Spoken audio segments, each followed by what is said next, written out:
물질을 드리는 성경적인 자세 이렇게 정했습니다. 물질을 드리는 성경적인 자세 이렇게 제가 제목을 정했습니다. 자, 고린도후서 8장과 9장의 배경은요. 사도 바울이 어떤 목적으로 기록을 했느냐 하면은 유대인 성도들이 예루살렘에 모였을 때에 거의 10,000에서 15,000명 정도가 모여서 초대형 교회였었어요. 그 당시에 이들은 예수님이 곧 오실 걸로 알고 지상 재림을 이제 기다렸어요. 그 당시에 곧바로. 그러면서 지상에 왕국이 세워질 걸 알고 기다리면서 자기 재산들을 처분해 갖고 공동으로 나눠 쓰고 먹고 이제 생활을 했던 것이에요. 근데 예수님께서 그 계획이 연기된 거예요. 2000년 뒤로. 그러다 보니까 이 예루살렘 성도들이 가난하게 된 거예요. 굉장히 가난하게 된 거예요. 그 사도 바울은 그래서 조금이라도 도움이 되고자 이 가난한 예루살렘 성도들을 돕기 위해서 고린도 후서 8장, 9장에다 강조한 거예요. 이 사도행전 2장을 잠깐 보겠습니다. 사도행전 2장을 보죠.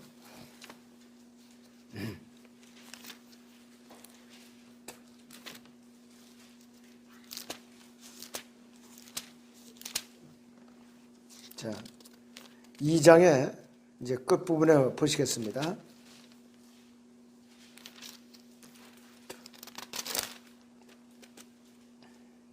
41절부터 보죠. 그러자 그의 말을 기꺼이 받아들인 사람들은 침례를 받더라. 그래 그날에 약 3,000명의 사람이 더 늘었더라. 그들이 사도들이 가르친 교리와 교제, 빵을 떼는 것과 기도하는 데 전념하더라. 모든 사람에게 두려움이 임하였으며 사도들을 통하여 많은 이적들과 표적들이 행해지더라. 믿는 사람들이 다 함께 있으면서 모든 물건을 공동으로 쓰며 또 자기 재산과 소유물을 팔아서 각 사람의 필요에 따라 모든 사람에게 나눠주더라.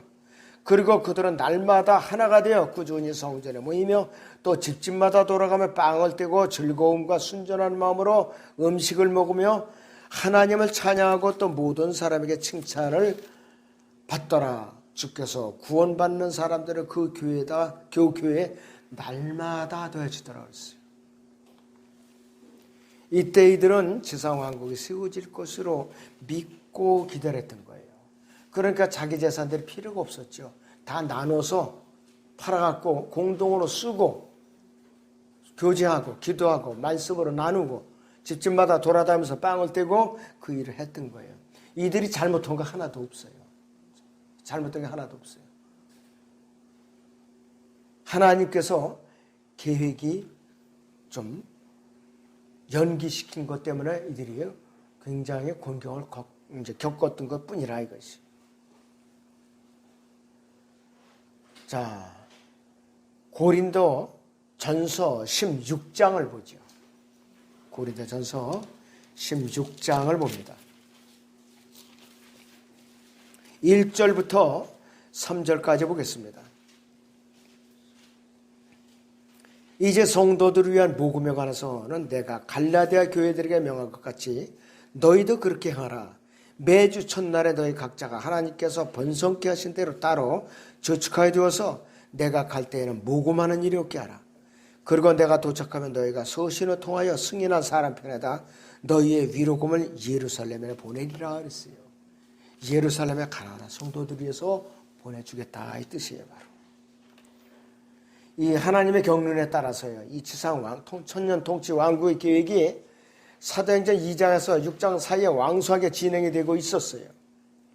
유대인 성도들에서 모든 것을 다 포기하고 모든 것을 나누어 쓰면서 공동생활을 하고 있었던 공동체 생활을 아까 방금 읽어드린 그 사도행전 2장 41절에서 47절의 그 삶을 말하는 것이에요. 자, 유대인들은 성령님께서 스테판 집사의 입을 열어서 마지막으로 왕국 복음을 전했을 때에 이들이 민족적인 실수를 했어요. 스테판 집사를 돌로 쳐서 죽이고 말았어요. 그래서 왕국이 연기되어 버렸어요. 이러니까 이 예루살렘의 모든 성도들이 하나님의 세대적인 경륜이 연기되어 버리니까 어쩔 수 없이 가난하게 된 거예요. 어쩔 수 없이. 자, 유대인 제자들이 그래서 왕국복음이 전파되다 보니까 유대인 제자들이 어디까지 가느냐, 사마리아를 거쳐서 에베소까지 흩어지게 된 거죠. 그러면서 이들은 침례 요한의 침례밖에 몰랐고 또 이들은 소아시아까지 흩어지게 됐어요. 그리고 교회가 역사 무대에 이제 등장하게 된 그때부터 사도 바울이 예루살렘 성도들이 점점 가난해지고 힘들어지니까 그래서 고린도 교회나 마케도니아 지역에 모금을 해갖고 예루살렘 성도들에게 보내주려고 이 내용을 기록하고 있었던 거예요. 왜 왕국이 연기되었는가? 우리 사도행전 7장을 다시 보죠. 사도행전 7장 54절부터 봅니다.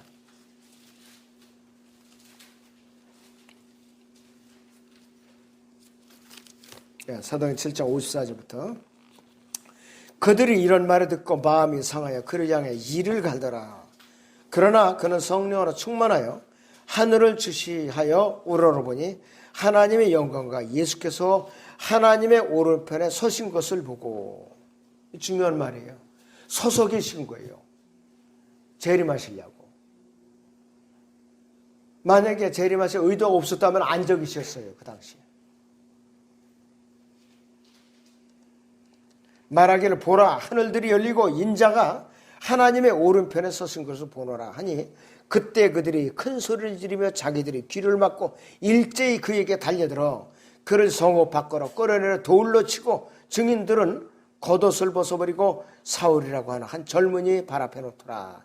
사도 바울을 말하는 것이 여기서 그들이 스테판을 돌로 치니 그가 하나님을 부르며 말하기를 주 예수여 나의 영을 받아 주소서 하고 무릎을 꿇고 큰 소리로 부르짖기를 주여 이 죄를 그들에게 돌리지 마옵소서라는 이 말을 하고 잠드니라 그랬어요. 이래서 이제 교회 시대가 이제 등장이 된 거예요. 예루살렘은 그 초대형 교회 성도들이 그래서 가난하게 된 거예요. 이때부터.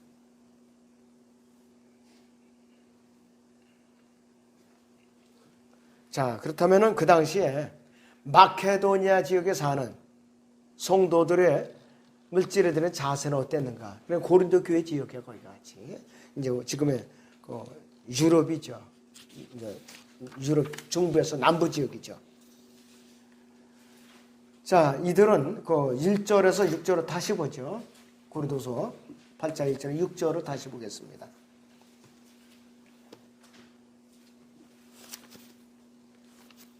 자, 거기를 보시면 이렇게 말씀하고 있어요. 형제들아, 우리는 마케도니아 교회들에게 주신 하나님의 은혜를 너희에게 알게 하노라. 큰 환난의 시련 가운데서도 그들이 기쁨이 넘치고 그들이 심한 궁핍에도 풍부한 연보를 넘치게 하느니라. 내가 증거하노니 그들은 자기들의 능력에 따라 했고 또 능력 이상으로 자원하여 하였으며 우리가 은혜를 받을 것과 성도들을 섬기는 일에 동참할 것을 많은 애원으로 우리에게 간청하였느니라. 그들이 이것을 행하였으니 우리가 바라던 대로만이 아니라 먼저 자신들을 주께 드리고 또 하나님의 뜻에 따라 우리에게 이 은혜를 준 것이라.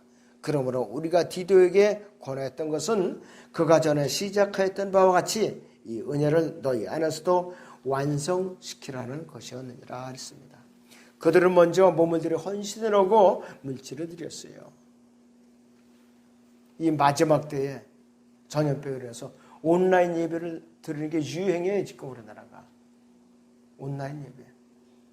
그러니까 성경에서 벌써 어긋난 이 예배가 돼버린 거예요.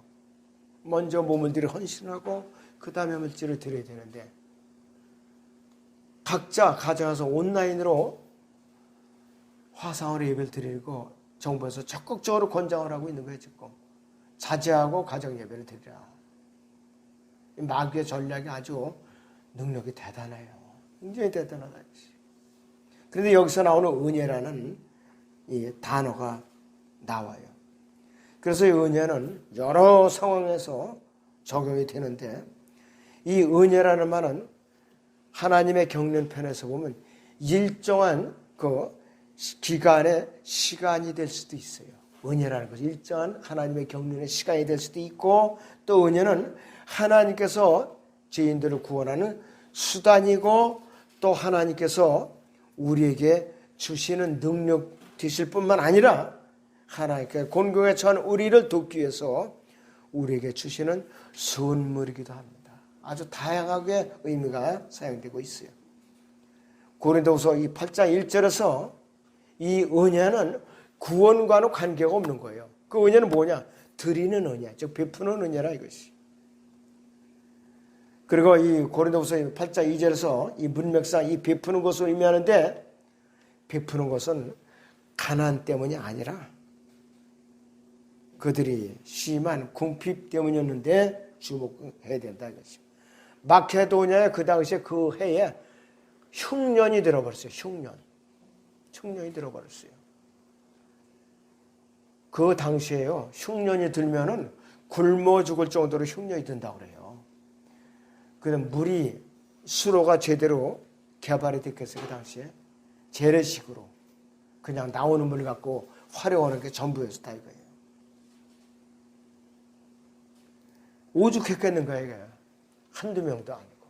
그 극심한 가난 중에 이들은 먼저 몸을 들여서 주님께 헌신을 하고, 그 다음에 자기들이 형편에 따라서 또 그 이상으로 준비해서 사도 바울이 왔을 때에 자기들이 그 지경인데도 예루살렘의 가난한 성도들한테 좀 보태주시오 내는 거예요. 그 당시에. 그러니까 이렇게 성교회까지 기록이 된 거예요. 이들이 아까운 생각이 들면 드릴 수가 없었죠. 그들이 기쁨이 넘치기 때문에 드릴 수가 있었던 것이에요. 누가복음 21장에서도 가난한 과부가 두 렙돈 생활비의 전부를 넣는 것을 보시고, 예수님께서는 부자들이 넉넉하게 연보함에다 툭툭 던지는 것보다 그 가난한 과부를 칭찬을 하셨어요. 드리는 자세는 우리가 하나님의 자세를 어떻게 가졌느냐, 이게 중요한 것이요. 여러분들 오해하면 안 됩니다. 들으시면서. 자, 고린도후서 8장 12절을 잠깐 보겠습니다. 고린도후서 8장 12절을 보죠.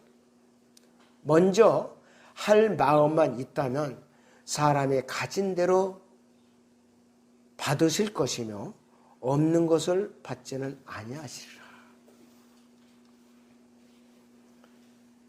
마음에서 우러나와서 드리는 물질을 기뻐 받으신다 이거죠. 하나님께서는. 굉장히 이것은 위대한 영적인 원칙이에요. 영적 원칙이에요. 자, 리빙스턴인가 스테인인가 그 사람은 연보를 돌리는데 들을 게 아무도 없어갖고, 여러분들도 아실 거예요. 그냥 주저앉았대요. 연보 주머니에 자기가. 그러니까 연보 주머니 돌리는 헌금위원들은 깜짝 놀라갖고 이게 무슨 짓이냐고, 그 소년이니까. 아이 빨리 일어나지 못하냐니까. 제가요 도저히 드릴 게 없어서요 그냥 지금 몸을 드리려고 주저앉았어요. 그러더래요. 결국은 그가 선교사로 쓰임을 받았어요. 그 마음을 보시고 하나님께서. 예. 하나님께서는 우리가 가지고 있든 없든 우리가 기꺼이 이제 자원하는 마음을 받아주시는 거예요. 자, 누가 선교지에 가고 싶다, 간절히 원한다, 그러면은 주님께서는 우리를 부르시고 공급해 주시고 입히시고 그것에 데려다 놓으실 거라 이것이. 단 하나님과의 관계만 올바르다면. 그러나 그보다 먼저 우리를 다루시는 거예요. 먼저 다루셔. 이 사람의 네가 됨됨이가 어떤가, 나에 대한 마음이 어떤가 다루시는 거예요. 먼저. 그러니까 시험을 해보시는 거죠. 그러죠. 기꺼이 가고자 하는 마음이 있는가 없는가, 가족들을 먼저 챙긴 것이 아닌가, 쟁기를 잡고 뒤로 돌아볼 마음의 행위라도 남아 있는가, 최종적으로 점검을 하시고 나중에는 하나님께서는 기준에 합격 판정을 내리시면은 선교지에 갖다 내려놓으시는 거예요. 그래서 한 교회가 한 사람의 선교사를 파송하기까지는 산고를 겪는 그런 고통이 있다는 거예요. 그냥 생각 없이 보내는 게 아니에요. 그렇게 선교사가 나가야 그것이 성공을 해요. 그래서 성공을 한다 이거지. 자, 예수님께서도 십자가에서 겟세마네에서 고통을 받으실 때에 그러나 내 뜻대로 마옵시고 아버지의 뜻대로 하옵소서 이랬어요. 얼마나 고뇌가 심했겠느냐 이것이. 너무나도 고뇌가 심했을 거예요. 자, 하나님의 의지는 이 길로 가기를 원하시는데 내 의지는 이 길로 가려고 그러는 거예요. 바로 갈등이 생기는 그 지점이 갈보리 십자가예요. 갈보리 십자가라 이것이. 우리의 필요와 욕망과 의지에 내가 맞춰져 있다면 하나님께서는 나를 안 쓰세요. 내가 죽어야 된다 이것이. 자, 여기 본문 고린도서 8장 4절을 보겠습니다. 8장 4절을 보죠. 우리가 은혜를 받을 것과 그랬어요. 은혜를 받은 것이야. 은혜를 받을 것과 성도들을 섬기는 일에 동참할 것을 많은 애원으로 우리에게 간청하였느니라. 이렇게 사도 바울이 기록하고 있어요. 이 말씀으로 미뤄볼 때 마케도니아는 너무나도 가난한 성도들이 있었던 것이에요. 그래서 사도 바울은 마케도니아 성도들이 다른 성도들을 도우려고 모은 물질을 사도 바울에게 받으라고 간청하고 있어요. 우리는 괜찮으니까 견딜만 하니까 이거를 예루살렘에 있는 성도들에게 꼭 전해 주셔야 하고 사도 바울에게 간청을 한 거예요. 이 예물을, 이 구호금을 받아가시라고. 사도 바울로 봐서는 너무나도 딱한 거예요. 그 사람들이. 아휴, 내가 내 눈 뜨고 어떻게 이 구호금을 내가 어떻게 받아가지고 하느냐. 그런데도 그 사람들은 이제 기꺼이 내놓은 것이에요. 자, 5절 보시면은 그들이 이것을 행하였으니 우리가 바라던 대로가 아니라 하나님의 뜻에 따라 먼저 자신들을 주께 드리고 그 다음에 우리에게 이 은혜를 주었느니라. 드리는 은혜를 보여줬다 이것이에요. 그래서 마케도니아의 그리스도인들은 사도 바울의 기대를 훨씬 뛰어넘는 사도 바울을 감동시키는 그런 섬김을 했던 거예요. 사도 바울의 눈물이 날 정도로. 무엇보다도 먼저 자신의 몸을 주님께 드렸고 그 다음에 자기들이 어려운 처지에 있으면서도 이 예루살렘에 있는 가난한 성도들에게 전달해 달라 이것이. 그 복음이 예루살렘에 있는 성도들이 아니었다면 어떻게 우리 여기까지 왔겠습니까? 그 자세를 드린 거예요. 그 성도들이. 복음의 근원이 어디냐? 바로 예루살렘에서 온 것이 아닙니까? 이런 자세를 드린 거예요. 마음 자세가 참 우리도 눈물 나도록 본받을 만하죠. 이걸 가지고서.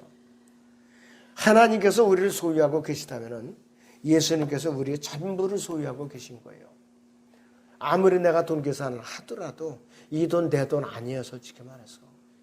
머릿속에 아무리 구상을 해도 뜻하지 않게 이 돈이 얼른 슬금슬금 자꾸 새나간다 이것이에요. 그러면은 이 돈이 누구 거냐? 하나님께서 내가 합당한 것을 쓰지 않고 닦고 사욕을 채우려고 하니까 하나님께서 손실을 잡고 지출이 되게 만드는 거예요. 지출이 되게 만드는 거라 이것이. 자, 그래서 이 사도 바울이 고린도 성도들에게 완수하고 싶었던 것이 바로 이 은혜인데 마케도니아 교회 성도들이 베풀었던 이 은혜를 고린도 교회 성도들에게도 완성시키려고 바랐던 것이에요. 그런데 이 고린도 교회 성도들이 완성을 했어요. 그러니까 사도 바울은 너무나도 감사했던 거예요. 자, 물질을 드리는 성경적인 자세가 첫째는 이 드리는 은혜는요. 성령님에 의해서 창조된 마음의 소원입니다. 여기 고린도후서 8장 7절을 보겠습니다. 8장 7절을 보겠습니다. 자, 따라서 너희가 매사에 즉 믿음과 언어와 지식과 모든 간절함과 너희가 우리를 사랑하는 일에 있어서 넘친 것 같이 이 은혜에서도 넘치기를 바라노라 했어요. 말씀과 기도가 넘친 것 같이 더불어 드리는 은혜도 넘치기를 바라노라 이렇게 얘기했던 거예요. 복음을 전하는 것은 물론이거니와 그리고 하나님의 요구로서 드리는 것을 강요하는 율법과는 대조적으로 그리스도인이 드리는 것은 자발적으로 또 기쁨으로 드리는 것이에요. 이것이 본문에 나오는 요지라 이것이. 고린도 후장까지 후서 9장까지 연장이에요. 그리고 드리는 것은 각자 자원에서 드리는 것이. 부유하든 가난하든 모든 사람이 가지는 것이 드리는 은혜라 이것이에요. 그리고 그것이 구약에서는 이제 11조로 드렸죠. 지금도 우리도 수입의 비례에 따라서 이렇게 드리는 거죠. 어떤 사람은 11조의 비성경적이 저기다 어쩌고 저쩌고 아주 험악한 말까지 설교에 인터넷에 올려놓은 사람도 있더라고요. 그 사람은 모르는 사람이에요. 자, 그리스도인이 드리는 것에 대해서 하나님께서 베푸시는 보상은 뭐냐? 기쁨을 주세요, 우리에게. 기쁨. 8장 2절인 대로. 그리고 이미 받은 것에 비해서 더 많이 들을 수 있는 능력과 복을 주십니다. 고린도서 9장을 보겠습니다. 7절에서 11절을 보죠. 고린도서 9장 7절에서 11절을 봅니다. 각 사람은 미리 마음속에 정한 대로 할 것이요 인색함이나 억지로는 하지 말아야 하리니 이는 하나님께서는 기쁨으로 드리는 자를 사랑하심이니라. 하나님께서는 너희에게 모든 은혜를 넘치게 하실 수 있나니 모든 것을 언제나 너희가 필요한 대로 가질 수 있게 하심으로 모든 선한 일에 넘치게 하시려는 것이라. 기록되기를 그가 멀리 흩어서 가난한 자들에게 주었으니 그의 의가 영원히 남음이라 함과 같으니라. 이제 씨 뿌리는 자에게 씨앗을 공급하시는 분이 너희의 양식으로 빵을 공급하시며 또한 너희가 뿌린 씨를 번성케 하시고 너희 의의 열매를 증가시키리라. 모든 일에 부여하게 되어 관대한 연보를 함은 우리를 통하여 하나님께 감사드리게 하는 것이라 그랬습니다. 너무나도 소중한 말씀이 아닐 수가 없어요. 그리고 우리가 하나님을 향한 더 감사가 넘치도록 그런 목적으로 성령께서 다스려요. 12절 보시면은 먼저 할 마음만 있다면 사람의 가진 대로 받으실 것이며 없는 것을 받지는 아니하시리라. 빚내서 헌금 드리라. 작정 헌금을 내라 이건 아니거든요. 이건 아니에요. 우리가 빚내서 11조 드리라 작정하거나 건축 헌금하라 이건 아니라 이것이요. 대부분이 교회를 짓다가 시험에 들어요. 너무 지나치게 예를 들어서 건축할 당시에는 100억 원이 들어간다 이거예요. 짓다 보면 건축은 반드시 비용이 추가 발생하게 돼 있어요. 최소한도 20%에서 30, 40%는 늘어나게 돼 있어요. 기간도 연장이 되게 돼 있어요. 그런데 교인들은 그거를 계산을 못해요. 대부분이. 그러다 보니까 빚을 지게 되죠.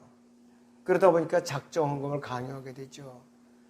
기껏 다 지어놓고 경매에 넘어가는 수도 있어요. 교회가. 이게 얼마나 참 허무한 일이에요. 그래서 능력에 맞게 규모를 설계하고 감당할 수 있을 만큼 일을 보여야 되는 것이에요. 안타깝더라고요. 인터넷 같은데 경매에 교회가 경매 처분한다고 나와 있는 거 보면은 참 마음이 아파요. 한두 군데가 아니라 수백 개도 넘어요. 그리고 우리는 물질이들은 성경적인 자세를 올바로 하면은 하나님과 복음이 영광을 받게 돼요. 하나님께서 영광을 받으시고 복음 자체가 영광을 또 받게 된다 이것이요. 9장 13절 14절을 보죠. 이는 다른 사람들은 평안하게 하고 너희에게는 짐을 지우려는 것이 아니라 균등하게 하려는 것이니 지금은 너희의 풍족함으로 그들이 부족함을 보충함으로써 후에 그들이 풍족함으로 너희의 부족함을 보충하여 균등함 있게 하려는 것이니 이랬습니다. 이것은 무슨 말이냐? 이 의도가 무슨 말이냐? 지금은 너희가 풍족하다 이거예요. 예루살렘 성도들은 가난하다 이것이에요. 그럴 때 너희가 풍족할 때 그들을 도와줌으로써 그들이 나중에 풍족함으로써 오히려 너희가 가난하게 됐을 때 그들이 또 이제 풍족하게 도움으로써 하나님께서는 믿음 안에서 균등하게 이루려 함이라. 그 뜻이에요. 그 뜻이에요. 어느 지역교회가 가난하게 되고 너무나도 힘들게 됐다. 분명히 그걸 뻔히 사정을 알면서도 모르는 채 하고 있다. 그러면 안 된다 이거예요. 우리는 모르는 거, 앞일은 모르는 것이에요. 우리가 절실하게 됐을 때 다른 교회를 보호는 받았지, 또 다른 교회가 너무나도 힘에 허덕이었을 때 우리가 도와줄 만할 때 도와주지 않고 눈을 싹 그냥 외면하고 있다면은 안 된다 이것이에요. 그 지역교회들이 서로 그런 상부상조가 그 성경적이에요. 자, 그러면 물질을 드릴 수 있는 것은 하나님의 넘치는 은혜라고 그랬어요. 하나님의 넘치는 은혜예요. 자, 본문 8장, 고린도후서 8장 7절에서 9절을 보겠습니다. 따라서 너희가 매사에 즉 믿음과 언어와 지식과 모든 간절함과 너희가 우리를 사랑하는 일에 있어서 넘친 것 같이 이 은혜에서도 넘치기를 바라노라. 나는 명령으로 말하지 않으며 다만 다른 사람들의 열성을 통하여 너희 사랑의 진지함을 증명하라는 것이라 이렇게 말하고 있어요. 고린도 교회 성도들은 몇 가지가 넘치도록 풍부했어요. 믿음도 넘쳤고 언어도 넘쳤고 지식도 넘쳤고 또 간절함에 넘쳤던 것이에요. 그래서 이들은 믿음도 넘쳤을 뿐만 아니라 증거할 수 있는 능력과 언어와 성경에 대한 지식이 사도 바울의 도움으로 넘치게 되었던 것이에요. 또 주님을 위한 모든 일이 간절한 모든 일이 이제 마음에 품게 됐고 사도 바울과 그의 동역자들에게 보인 사랑이 넘치게 된 것이에요. 자, 그래서 바울이 원하는 것은 이 고린도 교회 성도들이 이 모든 일에 넘친 것만큼 베푸는 일에도 넘치기를 바라는 것이었어요. 자, 그래서 베푸는 것이 은혜라고 불리는 이유가 있어요. 첫째는 그리스도인의 삶은 많은 은혜들이 있고 베푸는 데에는 반드시 은혜가 따르게 돼 있어요. 이 은혜가 따르지 않으면 아까워서 드릴 수가 없어요. 아까워서 드릴 수가 없어요. 그렇기 때문에 큰 부자들은 11조 못 드려요. 만약에 1년에 100억 원의 사업소득이 있는 사업가가 있다. 그러면은 15억을 만약에 드려야 되는데 선뜻 못 드린다니까요. 오히려 어렵게 매월 일정하게 월급을 받는 성도들이 그 11조를 잘 드려요. 규모가 커지면 커질수록 재벌들이 11조 드려요? 저 그 소리 못 들어봤어요. 구원도 안 받았을 뿐만 아니라 받았다 해도 선뜻 못 드리니까 아까워서. 그러니까 여러분들이 얼마나 복받은 사람들이에요. 응? 드릴 수 있는 믿음이 있잖아요. 그리고 형편이 그렇게 어려워도 이제 드릴 수 있는 마음이 있잖아요. 또 얼마나 감사하냐 이것이. 자, 그래서 사도 바울이 그들에게 원하는 것은 베푸는 것이지만은 고린도서 9장 7절에서는 인색하거나 억지로는 하지 말라. 그 뜻이에요. 그래서 마케도니아 교회들이 베푸는 것 때문에 그들도 이 고린도 교회 성도들도 베풀기를 원했던 것이, 남들이 하니까 나도 눈치 보기 전에 그냥 눈치껏 하자 이렇게 하는 것이 아니라 모든 구원받은 성도들이 동일하게 베푸는 은혜를 통해서 골고루 성장하는 것을 확인하고 싶었던 거예요. 사도 바울의 의도가. 자, 그래서 사도 바울은 고린도 교회 성도들이 어려운 형편으로 그들이 성장에 방해받는 것을 원치 않았다. 헌금을 강요함으로써 그들이 실족하는 것을 원치 않았다는 뜻이에요. 그래서 이 베푸는 것은 사랑의 진지함을 보여주는 예표이기도 합니다. 자, 이게 사도 바울은요, 여러 가지 은사를 가졌던 사람이에요. 말은 어눌했어도 여러 사람들한테 권면하고 설득하는 의사는 아주 척제가는 사람이에요. 그들이. 고린도 성도들이 얼마나 했어요? 고린도서 10장 10절에서는 말도 어눌하고 왜소하고 만나보면 그런데 편지를 보면 이게 무게 갖고 힘이 있는데 만나보면 이게 왜소하고 볼품이 없다. 이런 식으로 비난을 했거든요. 그랬는데도 불구하고 사도 바울은 그 굴욕을 참고 인내하면서 설득을 한 거예요. 대단한 사도죠. 고린도서 8장 9절을 봅니다. 너희가 우리 주 예수 그리스도의 은혜를 알거니와 부유하신 분이 너희를 위해 가난하게 되신 것은 그분의 가난함으로 인하여 너희를 부유하게 되도록 하심이라 그랬어요. 우리가 정말로 마음속에 깊이 담아야 할 구절들 중에 하나예요.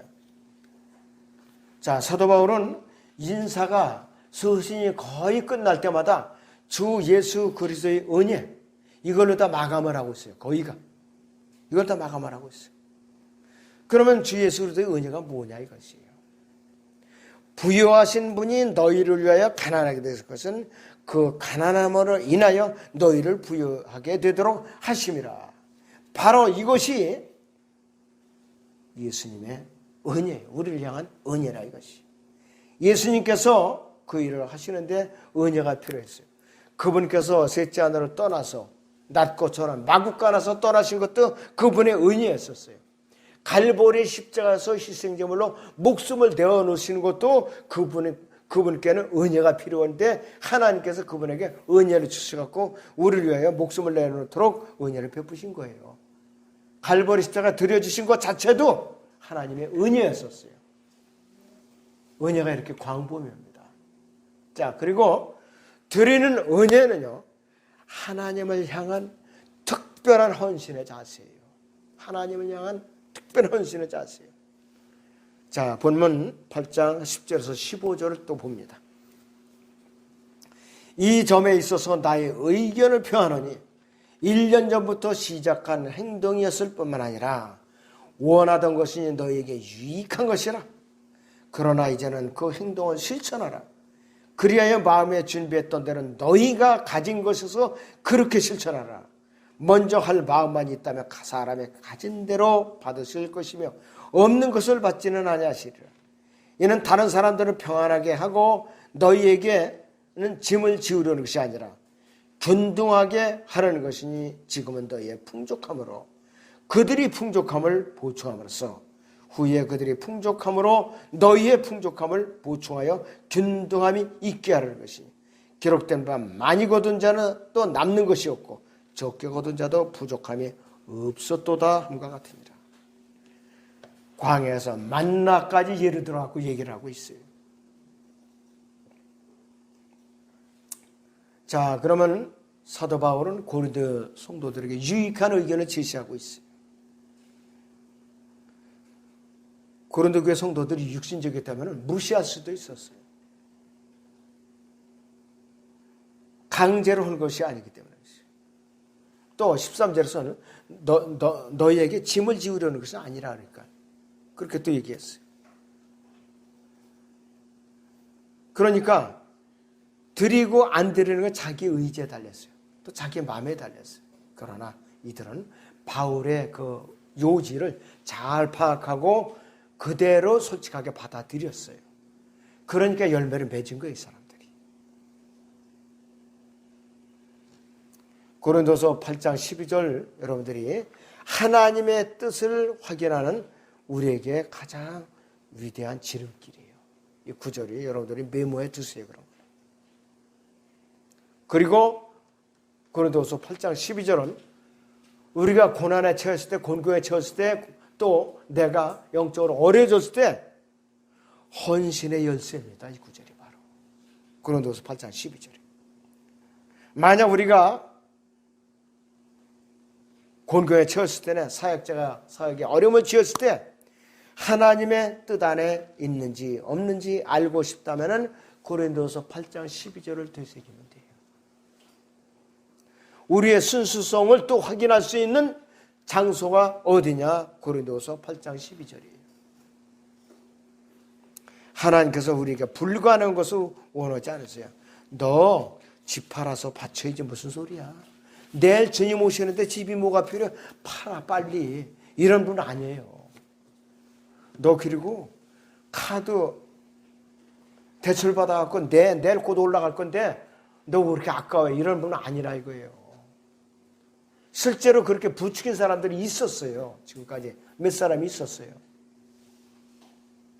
이 성경 갖고도 그런 사람들이 있었어요. 분명히. 자, 이러면 안 되죠. 그건 미혹하는 거예요. 미혹하는 자이구나. 주님께서 내일 오시더라도 내 형편에서 정성을 다해서 다소 넘치지만 기쁨으로 드리는 걸 바라는 것이지, 집을 팔아라, 빚을 내라, 뭘 해라, 카드 제출 받아라, 이런 분 절대로 아니니까 여러분들 오해하면 안 돼요. 자, 우리가 그리스도인에서 곤경에 처해서 예수님과 우리 사이에 논쟁이 벌어지는 곳에 이르렀을 때, 그렇게 곤경하다 했을 때 우리는 어떤 곳으로 가야 되느냐? 성경 66권 중에 욥기를 찾아서 무릎 꿇어 엎드리세요. 그럼 많은 위로를 받고 해답을 얻을 수가 있어요. 욥이 처음에 곤경을 받고 있을 때 욥기 2장에서 욥의 부인이 뭐라고 하는지 아세요? 하나님을 저주하고 죽으라, 이 말을 했어요. 근데 욥기 42장에 가서는 욥이 회복돼 갖고 재산도 2배로 늘었고 자식들 다 부활했는데 욥의 부인에 대해서 언급이 없어요. 언급이 없어요. 그래서 입을 함부로 말을 뱉는 게 아니더라고요. 그래서 욥의 와이프 같이 되면 안 되죠. 현명한 아내가 되어야 되는 것이.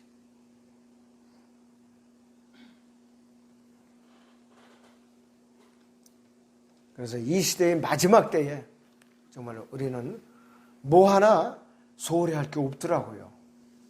복음을 전하는 거나 기도하는 거나 또 말씀을 묵상하는 거나 말씀을 배우는 거나 권면하는 거나 고난에 동참하는 거나 또 서로 여러 가지로 돕는 거 뭐 하나 소홀히 할 수가 없어요. 또 서로 이제 돕고 살피고 하는 은혜, 이거를 우리가 소홀히 할 수가 없었다 이것이. 누구든지 교회 안에서도 마찬가지죠. 내가 곤경에 처했을 때 서로 돕고 필요를 공급해주고 형편에 따라서 그렇게 해줬을 때 그 잊을 수가 없는 거예요, 사람들이. 그런데 가끔가다 교회 안에 전형적인 사기꾼들이 이제 돌고 도는 게 문제예요. 그리고 이제 띄워먹고 도망가고 그런 사람들은 안 되죠, 성경적으로.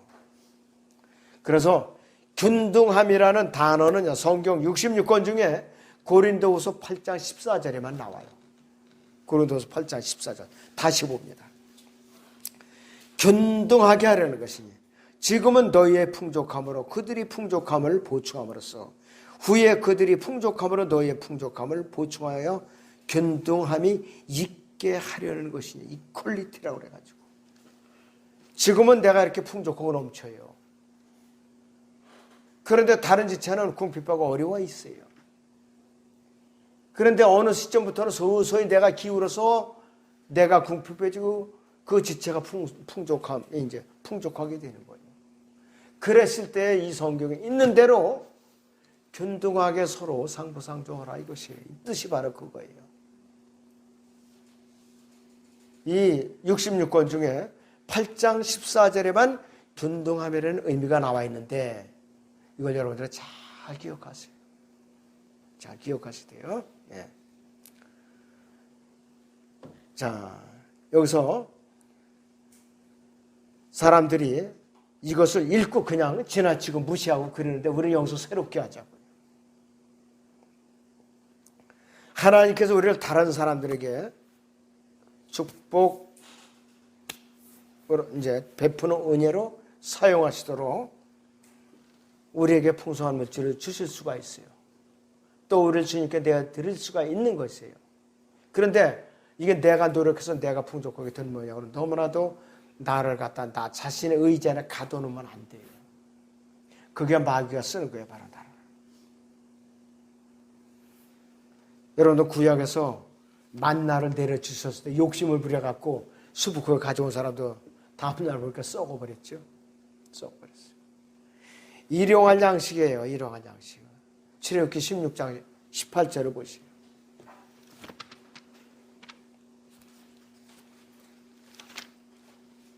출애굽기 16장의 18절을 봅니다.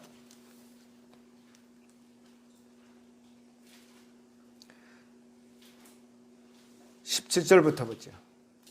이스라엘 자손이 그렇게 해서 좀 더 거두기도 하고 좀 덜 거두기도 하더라. 그들이 오멜러 되어 보니 많이 거둔 자도 남은 것이 없고 적게 거둔 자도 부족함이 없이 그들 각 사람의 자기의 식량에 따라 거두니라 했습니다. 또 모세가 말하기를 아무도 그것을 아침까지 남겨주지 말라 했으나 그들이 모세에게 경청하지 아니하고 어떤 자들은 그것을 아침까지 남겨두어 벌레들이 생기고 악취가 난지라 모세가 그들에게 화를 내더라 그랬어요. 그들이 매일 아침 그것을 거두되 각 사람이 자기 먹는 양에 따라 거두고 해가 뜨거워지면 그것이 녹더라 그랬어요. 대환할 때는 이들이 매일같이 일용할 양식으로 받아 먹어야 돼요. 일용할 양식을. 이 벌레가 난다는 뜻은 뭐냐? 내 마음의 탐욕에 썩는 냄새예요. 이것이 바로. 마음의 탐욕에 썩는 냄새라 이것이.